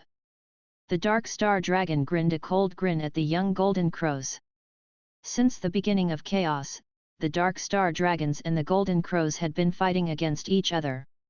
The 3 golden crow elders glared at the dark star dragon in silence. But because of that threat, the young golden crows began to feel even more horrified. The dark star dragons and the golden crows were sworn enemies, the weak ones would become the food of another. It was evident that the dark star dragon was over 1,000 times stronger than the young golden crows, and the deep-rooted fear against dark star dragons made some of the young golden crows want to drop out from the trial.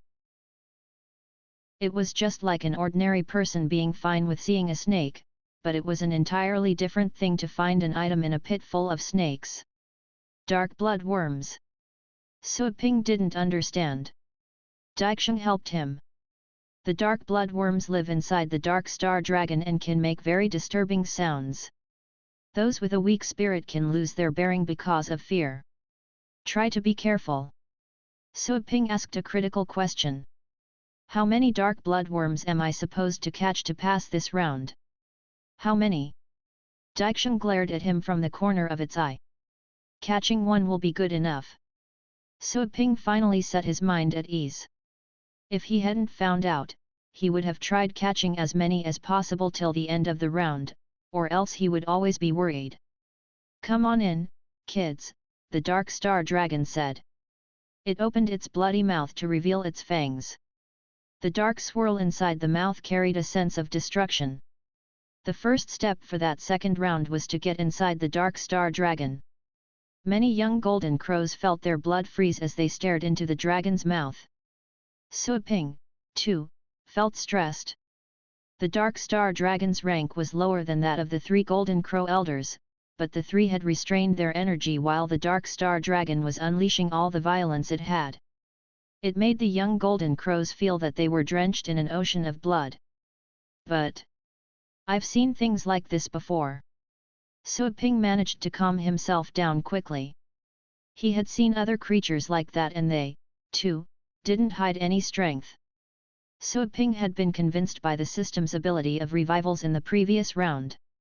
Since he had proven he wouldn't die for real, he took the lead and dashed toward the dark star dragon. Look! That human! How bold! He went first. Let's see if he manages to at least remain standing in a bit. The golden crows were surprised and some were even angry. It made them feel ashamed that So Ping had dared to go into the dark star dragon first, when the other young golden crows were still there, making up their minds. He stole their thunder. That human, Daixing was also taken aback. The dark star dragon was intimidating, even for her. The fact that So Ping could resort to action so fast was proof of his strong will. Back at the nest, Daixing had already been surprised that So Ping could focus on cultivation in that harsh environment. Daixing had partly gauged So Ping's spirit, but it turned out that his will was stronger than expected. A young golden crow that was large as an aircraft carrier snorted. With an outburst of golden light, it flapped its wings and flew toward the dark star dragon, catching up to So Ping soon after. From the He family. Well done! Many golden crows cheered. Many had been astounded when they saw that So Ping had snatched number 2 in the first round. The golden crows were astounded. Most of them were angered and startled when So Ping jumped toward the dark star dragon first. He had stolen the young golden crow's thunder at their trial. That foreign creature should have behaved instead of being a show-off. The golden crows had been born in chaos since the ancient times and their first ancestor was also a heaven master. Of all the ancient creatures, the golden crows were considered to be among the best. Whoosh! More young golden crows flew toward the dark star dragon. The onlookers were overjoyed. So Ping heard their cries of delight, which he found strange. He noticed they were a bit too hostile to him. He was just a visitor, not an enemy who went to challenge them. Never mind. So Ping shook his head, he wasn't in the mood to bother about that. He only went there to find the materials. It would be the best for him if he could pass the trial and the golden crows kept their promises. Still, if the trial itself could inspire his potential, the trip would be more than rewarding. Hey! I see a vermin here. The dark star dragon noticed So Ping. Its big eyes deemed Suaping a creature as small as a grain of sand. He's a participant, the chief elder said to the Dark Star Dragon, treat him like one. The Dark Star Dragon found it interesting. Since when could a foreign creature get involved in the Golden Crow's trial? The dragon sneered but didn't ask other questions. Are you not afraid of death? The dragon questioned the tiny human that had arrived first. Suaping stopped and looked up. Since he was very close, it was impossible to see the dragon's complete body. He couldn't even see the dragon's head in its entirety. Shall we begin? Suaping asked. The Dark Star Dragon was enraged. Suaping had ignored its question. So, killing intent alone doesn't scare this vermin. Hey, yes, we shall begin. Cruel killing intent emerged in the dragon's eyes, wisps of dark energy roamed in the surroundings. While the Dark Star Dragon was unleashing the wisps of dark energy, Suaping heard a cold voice coming from behind him. I heard that you're a human, right? I do not care what your race is, but this is the trial for Golden Crows. Get out of the way. He felt an intrusion in his mind. It was a presence as tough as a glistening sword. Well, baby bird, you don't have the right to ask me that. Suaping sneered. It was a golden crow, but it was just a young bird after all. He would argue when Daixing treated him impolitely, not to mention that the fledgling didn't enjoy Daixing's high status. You! The golden crow flew into a rage and its eyes were breathing the fires of anger. Right then, space trembled. Before they knew it, darkness prevailed in the world. They felt a strong killing intent in the dark. The golden crow that was about to teach Suaping a lesson was startled by the sudden change. It saw that the sky had become pitch dark. In the meantime, the Dark Star Dragon had revealed its true nature. Its mouth was smelly and its throat was as loud as thundering. Some dragon images sprang up in the air. Those images were as large as the golden crows, but the dragon images looked corroded and decayed. The golden crows were the target of the dragon images. Damn it! The golden crow from the He family was not in the mood to discipline Suaping. It unleashed a golden light with a grave look, attempting to keep the dark images at bay. While the golden crow was trying its best to withstand the strike, some dragon images were also heading toward Suaping. Those dragon images were making gestures that were indeed threatening. Suaping took a step forward. Boom! A dragon image roared and smashed its way toward Suaping, but the dragon image was dispersed upon making contact, as if Suaping were a piece of rock. Suaping was an unsheathed sword. He cut away all the dragon images that were striking him. His spirit and soul are so strong. The Dark Star Dragon's evil energy cannot affect him at all. I cannot believe a human can do this. The golden crows were dumbfounded. The onlookers were unable to see what the participants were seeing, such as the dragon images. All of them had felt that the Dark Star Dragon seemed to be more intimidating than before, but that was it. They saw that the golden crows were fighting something invisible in the air and only Suaping was moving toward that bloody mouth with a steady pace. Even an adult golden crow would shudder in fear when looking into that bloody mouth, but Suaping didn't seem to be affected at all. That vermin!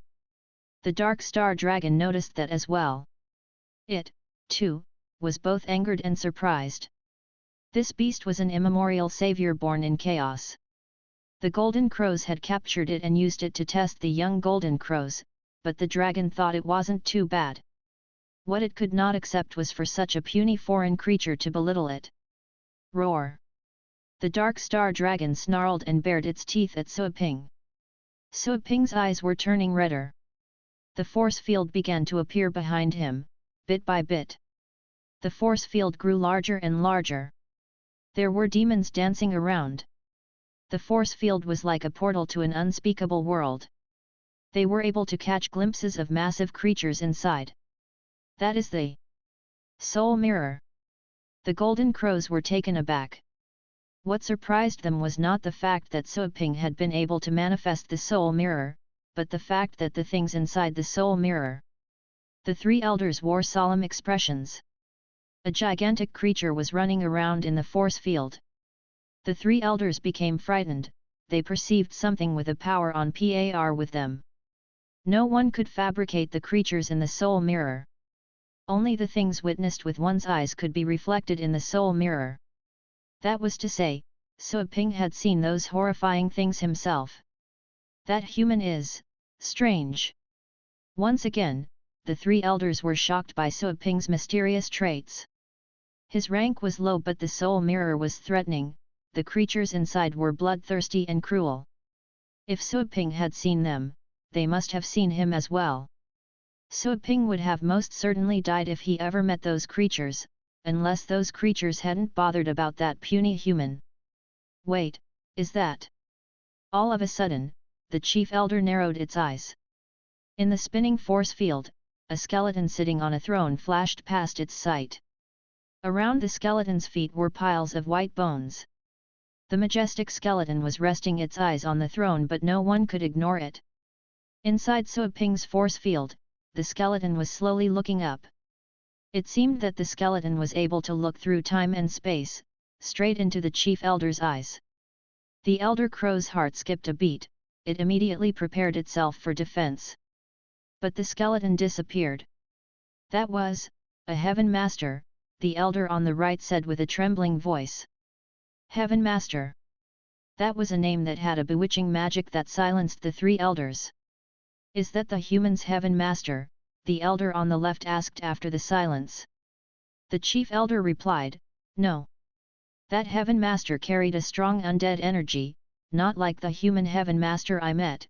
Both elders fell into silence again. That was another Heaven Master. The descendant of the human Heaven Master had met other Heaven Masters. The elders were even more confused about Suoping's intentions. Roar, what? The dark star dragon was about to snarl at Suoping when it saw the force field. The snarl never left the dragon's throat. The dragon's scales were trembling. What was that? It was a passing glimpse of something, but the dragon was convinced of what it had seen. This vermin's soul mirror had a Heaven Master. No way. The dark star dragon looked at Suoping in confusion. All of a sudden, the dragon asked itself a question. How come a foreign creature was participating in the Golden Crow's trial? The dragon found an answer of its own. It turned around and glared at the three elders, for the dragon believed that three old birds had almost gotten it in a fatal danger. A Heaven Master must have sent Suoping over there to practice. And by trying to teach Suoping a lesson, it had offended that Heaven Master. Damn the old birds! You three old birds! The dark star dragon was furious. Although seething in anger, it lessened the pressure on Suoping. Since he was related to a Heaven Master, the dragon decided that it had to make it easy for him. Of course, even without that favor, the dragon knew that the human could pass the trial. It is a good thing that I'm a smart dragon. I almost fell for their plot. The dark star dragon said to itself. The more powerful the creature was, the more perceptive they would be. The young golden crows were able to see that skeleton king in Suoping's force field, but they would not recognize it as a Heaven Master. Powerful was a relative term. The dark star dragon was powerful enough in the young crow's eyes. What? Suoping felt the burden had been lifted from him. He noticed that the dark star dragon stopped releasing that violent energy at him. The beast only had a threatening look, but no more cruel energy was emitted. It was as if the dragon was a living, vicious thing a moment before, and then, while its size was still the same, the dragon had turned into a statue unable to scare him in the slightest. Has he regained his consciousness? That was fast. I think I saw something horrifying in that human soul mirror. Many golden crows were astounded when they saw that Suoping was the first one to go into the dark star dragon. Some had noticed the horrifying presence in Suoping's force field. Daixing remained silent. Once again, Suoping had surprised her. Are those dark blood worms? As soon as he went into the dragon's maw, Suoping saw clusters of dark worms flying toward him. Those worms were more like snakes, they were creatures of the undead. Suoping was not a stranger to the undead kind. He fearlessly ran to them. Boom! He wielded his fist of exorcist. A dark bloodworm received the attack and was dispersed like mist. The creature was reborn from the mist, although having become weaker, it immediately started to run away from Suoping. Suoping would not let that happen. He went after the worm and punched it repeatedly. The worm was only half its original size in the end. Let's go. Suoping grabbed the worm's tail and yanked it out of the dark star dragon's mouth. Seeing him re-emerge from the beast shocked the golden crows yet again. It had been a matter of minutes ever since Suoping went in. How could he have subdued and captured a dark bloodworm that quickly? The young golden crows were still countering the dragon's evil energy when Suoping came out. He cast them a look and then flew toward Daixing without delay. Halfway through, he was shocked to find that a load had been lifted off from his hand. The dark bloodworm was gone. Suoping stopped at once. You've passed the second round. The chief elder's voice resounded in his mind. Suoping was able to breathe. So, he passed the second round. That was to say, the dark bloodworm he had just captured must have been taken back by the dragon. What a stingy dragon! It wasn't like he was going to take the worm away with him or anything. Anyway, Suoping went back to the place where Daixing was and waited for the third round. As Suoping flew back, two young golden crows managed to break free. One of them was the one that had threatened Suoping just then. The two golden crows were flying toward the mouth of the dark star dragon. You got lucky, said Daixing, keeping its gaze on Suoping for a while and eventually looking away, all to pretend that his performance was undeserving of praise. Suoping rolled his eyes. Lucky? I passed because I'm good. Bah! Daixing sneered. You wouldn't have found one so easily if that dark star dragon hadn't cut you some slack and straight off given you a dark blood worm. What? Suoping did not understand. The dark blood dragon was making things easy for me? Suoping noticed the two young golden crows fly into the mouth and disappear into its depths. On the other hand, just then, he had found a dark bloodworm as soon as he entered the mouth. Being the case, Suoping trusted that Daixing was not lying to him. But he couldn't understand. Why would the dragon do that? Daixing was tongue-tied. You're asking why the dark star dragon did that? Daixing had also noticed that presence in Suoping's soul mirror. Being a golden crow with an emperor-level bloodline, Daixing was more sensitive to such terrifying presences since birth. Daixing had a general idea why the dark star dragon was making it easy for Suoping. It was merely afraid of dying. Humph! Daixing didn't share its discovery with Suoping. It wasn't like Daixing could have told him that he had scared the dark star dragon. That would only make his smug attitude to worsen. Suoping was speechless. What's wrong with this bird? It didn't finish the sentence. While Suoping and Daixing were talking, the dark star dragon was hovering in the sky and its roars were intimidating. Even some of the adult golden crows were shuddering in fear. Many of them had taken a few steps back. Half an hour later, the two young golden crows that had gone ahead of the others and into the dragon's mouth were coming back. Suoping saw them but couldn't recognize them. He didn't care who the golden crows were as long as he had passed the trial. As for the ranking, he couldn't care less about it. He found no fun in boasting to a flock of birds. It wasn't like he was talking to some pretty girls. The other young golden crows broke free from the evil energy's influence, then flew into the dragon's mouth one after the other. The onlookers cheered as the first two young golden crows returned. Feeling bored as they waited, Suoping sat on the twig and closed his eyes to cultivate. System, didn't you say that the hope for me passing the golden crow's trial was slim? Suoping asked. He didn't care about the ranking, but he could tell that he had been doing pretty well up to that point. He was ranked number 2 in the first round, and he delivered way above the passing standard. For the second round, he was the first to go in and the first to return. That was well done. This was not something the system expected. Suoping began to wonder if the system was at all reliable. What are you getting at? The system didn't sound happy because the first syllable Soaping had uttered was just to provoke it. You wouldn't have passed the first round if it were 10 days ago. But, you cultivated in the last 10 days. Do you have no idea that you gained strength in your cultivation to prepare for the trial? Being such an intelligent system, how come you can't avoid that word? I cannot believe you just said that word, Soaping replied. That's beside the point. If you say so, Soaping recalled how he had tried to pass the first round. He was trying to mobilize all the strength he had when he lifted that boulder, including the most updated swordplay version. But he didn't wield any sword, per se. He just used the swordplay theory in himself. He used the essence. The essence was not limited by the shapes of the weapons. He could also become a weapon. I think I've definitely progressed fast in the last 10 days, Soaping said to himself. The system snorted. Of course.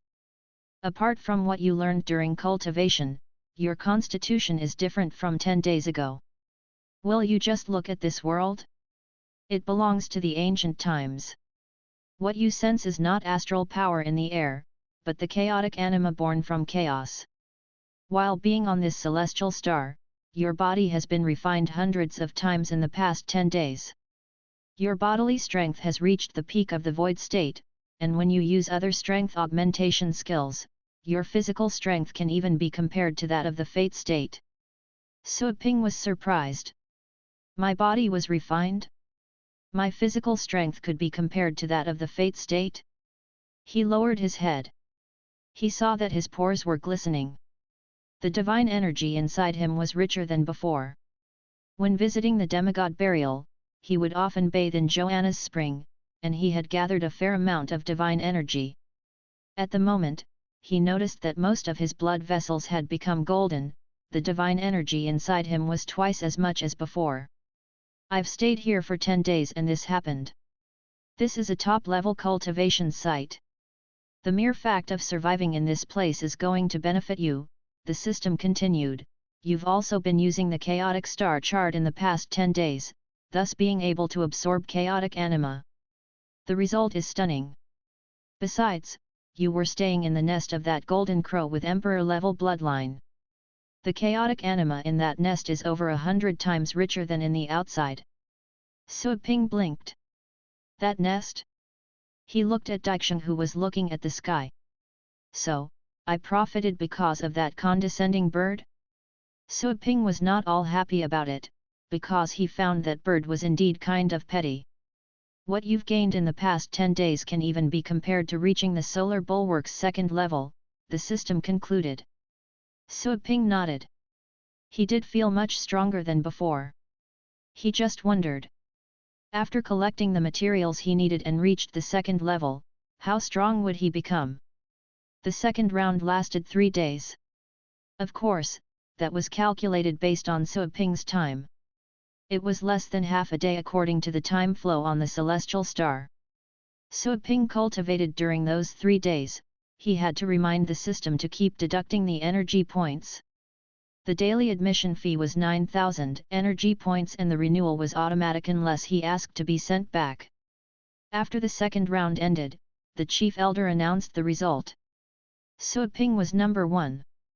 That was within their expectations, but the golden crows were still stunned when they heard it from their chief elder. A foreign creature was able to get first place in a trial for golden crows. This foreign creature is extraordinary. Those golden crows had been born in chaos, and each of them carried an outstanding combat strength. Once they reached adulthood, golden crows could reverse time and travel throughout the universe. And yet, they lost to a foreign creature. That human, a young golden crow that was being surrounded by a crowd, glared at Soaping coldly. The bird was from the He family. It didn't get neither first nor second place in the initial round, then lost its chance at first place again. I should be the most glamorous one, the star. Damn it! Let's see what happens in the comprehensive trial. I wonder. What gave him the courage to steal our thunder? He's underestimating us. We are ancient creatures. That vermin is despicable. The other golden crows didn't like Suaping, either. They could not accept the fact that a foreign creature was swaggering around in front of them. "Your time out has ended," the chief elder said. Above the head of the dark star dragon appeared a crack leading to nothingness. That was the dark star dragon's prison. "You bald bird, you're kicking me down the ladder, you know." The dark star dragon interspersed its message with curses, but it did fly into that nothingness. The dragon's actions belied the fact that it was a well-behaved creature. The crack towards nothingness was closed after the dark star dragon left. The chief elder looked at the young golden crows and announced, "The topic for the third round will be related to skills. Here we have a tablet of principes. The one able to stimulate the most principles will win. The minimum standard is 3. A wind sprang up as the chief elder's voice faded away.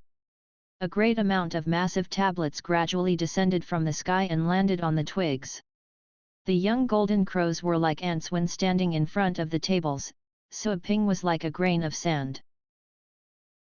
The tablet seemed to be shrouded in a fog. There seemed to be nothing on the tablet, but at the same time, it gave the impression of being filled with stars. That was a strange feeling that could hardly be put into words. Suaping felt he was about to understand something, but that feeling immediately vanished. System, what is a tablet of principles?" Suaping asked.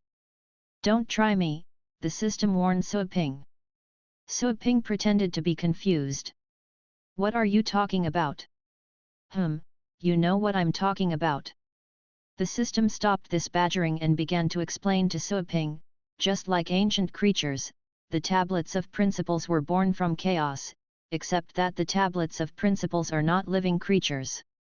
Still, they carry with them principles of everything found in the universe. Once you understand the tablets of principles, you understand the principles of the universe. But it's almost impossible to understand the tablets of principles. Not even the 3 golden crow elders can do that." Suaping was surprised. That tablet he was staring at contained the principles of the universe? That was to say, the tablet of principles was the ultimate textbook. "You can say that," the system replied. "This stupid, peeping maniac.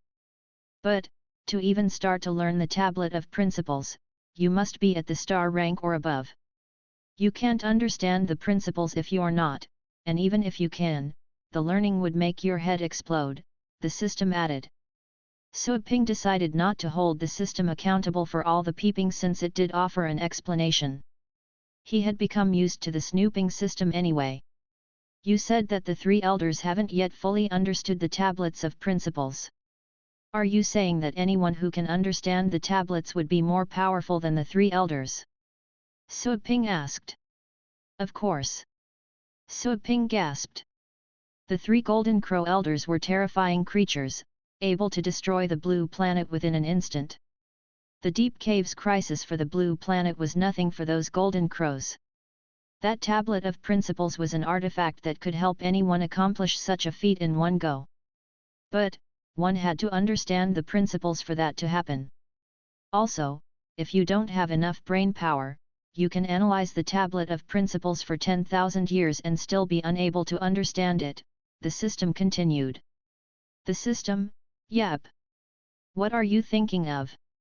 Daixing asked Suaping. It found Suaping was in a strange state. Suaping was in a trance. Daixing was curious about what was going on in that human's mind. The royal crow had belittled the human at the very beginning. But then, Daixing became interested in him as time passed and wanted to know more. Suaping came back to his senses and made up an answer, "I don't know what I should have for dinner." Daixing rolled its eyes. "This human is still despicable. You'll be working in groups of 10. The third round has now begun," the chief elder announced. Its voice echoed under the tree crown. The young golden crows looked at each other. Soon after, some of them took the lead and flew to the tablet of principles. The other golden crows followed suit. As 10 golden crows had arrived in front of the tablets of principles, the other participants would have to stop as required by the rules. The 10 golden crows flew to the tablets of principles and unleashed the rules of an element they knew. The first one that all the golden crows used was the rule of flames. The golden crows released their rules of flames, which then were imbued in the tablet. Following that, glowing grains were manifested in a golden ray of light. That was the first principle lighting up. Golden crows had been born to understand the rules of flames, just like humans were born to understand how to eat and drink. Only some problematic golden crows would not understand the rule of flames. The young golden crows began to resort to other rules they knew. Some of the skills contained a destructive force, some golden crows were covered in lightning bolts, while others were able to create mountains out of thin air. More and more grains began to light upon the tablet of principles. Suoping observed. He didn't rush in to take his turn, he had to see what the golden crows were doing. Those are all skills at the peak of the legendary rank. Suoping thought. Those young golden crows were stunning, all their skills were quite destructive, and they had mastered skills of different sorts. One of the golden crows used 5 different skills and had lit up 5 grains. Those things are indeed powerful. They would be second to none on the blue planet, crushing the other world heavenly king would be a breeze. But those golden crows were still, merely baby birds. Suoping said to himself. Those golden crows were terrifying. Soon, the first group of golden crows finished their test. Some returned in disappointment and some were proud. Of the 10 golden crows, 9 passed and 1 failed. Those that joined the first group were pretty confident about themselves. The golden crow that failed to pass didn't have enough strength when it was trying to light up the 3rd grain. The golden crow tried and tried but still ended up failing. Are you going? Daixing asked Suoping. It seemed that Daixing was having high hopes. Suoping raised his eyebrows. I'll observe first. He was not in a hurry, all he needed to do was to pass the 3rd round. He didn't care how good his scores would be in the end. He had learned some things from the golden crows, he was inspired whenever the golden crows unleashed their skills.